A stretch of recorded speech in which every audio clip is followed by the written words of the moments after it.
Welcome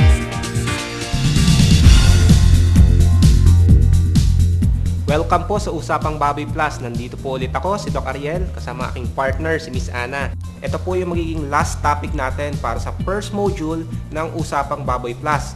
Miss Ana, ano nga ba yung mga karaniwang nagiging problema ng mga nag-aalaga ng baboy tuwing tag-ulan at saka taglamig? Kalimitan nagiging problema ng mga nag-aalaga ng baboy ay yung tinatawag po nating pulmonya. So, Doc, ano ba yung mga senyales na may pulmonya yung mga alaga nating baboy?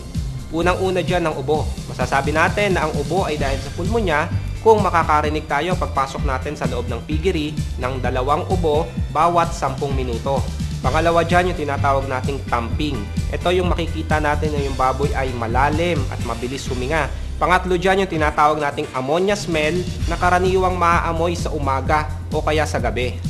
Tamang-tama po pala dyan, Doc, yung aming pong Pigrolac Premium Hog Feeds with C-Factor. Ang C-Factor naman po, yung tinatawag naming Clean Air Factor, ay nakakapagpabawas ng ammonia sa dumi at saka ihi po ng ating mga alagang baboy.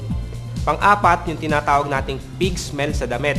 Ibig sabihin, pagpasok natin sa loob ng piggery sa loob ng 10 minuto, tapos paglabas natin ay kumakapit sa ating damit yung amoy ng baboy, isa yung indikasyon na hindi maganda ang ventilasyon sa loob ng ating kulungan. Napakabilis tamaan ng pulmonya kapag naiipon yung ammonia sa loob ng kulungan.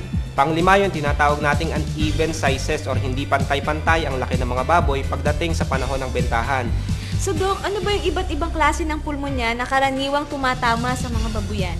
Kadalasan makikita nila yung kung umubo ang baboy ay mahaba at saka tuyo na kadalasang makikita sa mga starter at growers tuwing sila ay nagpapahinga o kaya naman ay kapag kagabi. Walang masyadong namamatay sa sakit na ito pero nababansot ang mga baboy at mas mabilis silang tamaan ng complications. Naku, Doc, napakadelikado pala ng sakit na pulmonya na yan. Ang tanong ko, paano ba natin maiiwasan na tamaan yung ating mga alagang baboy? Ang importante dyan yung tinatawag nating tamang timing ng pagbibigay ng gamot o kaya ng bakuna. Para mas maging epektibo ang ating pagbabakuna, kumonsulta po tayo sa veterinaryo. Para naman sa preventive medication, ipinapayo na magbigay ng gamot either sa tubig o kaya sa pagkain 1 buwan bago yung expected na tama ng sakit. Pwede natin gamitin dyan ang Betracin Gold. Maghalo lang po ng 2 kutsarita bawat galon ng tubig o kaya naman ay 2 kutsarita bawat 2 kilong feeds. So, Doc, paano kung halimbawa tinamaan na ng pulmonya yung aking mga alagang baboy? Ano naman ang mga pwede kong gawin?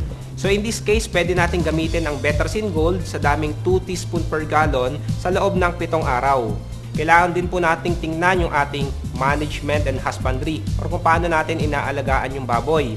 Importante dyan na yung ating mga biik ay mapakain ng magandang klaseng feeds dahil ito yung panahon na nagbubuo sila ng resistensya. Lalong-lalo na sa piglet stage, kaya nire-recommend po natin sa mga biik po, ang ibigay po nating pakain, ayun pong Early Win Immuno Booster at Early Win Super Start. Ito po ay may immunonutrients para ho mapatibay ang resistensya po ng ating mga alagang biik.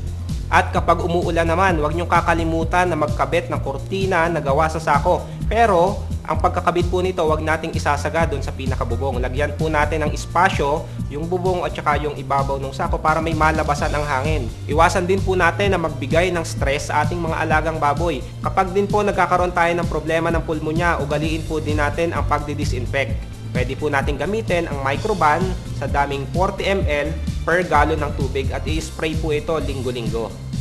Dito po nagtatapos ang ating first module. Abangan niyo po si Doc Conrad sa KTV at iba pa.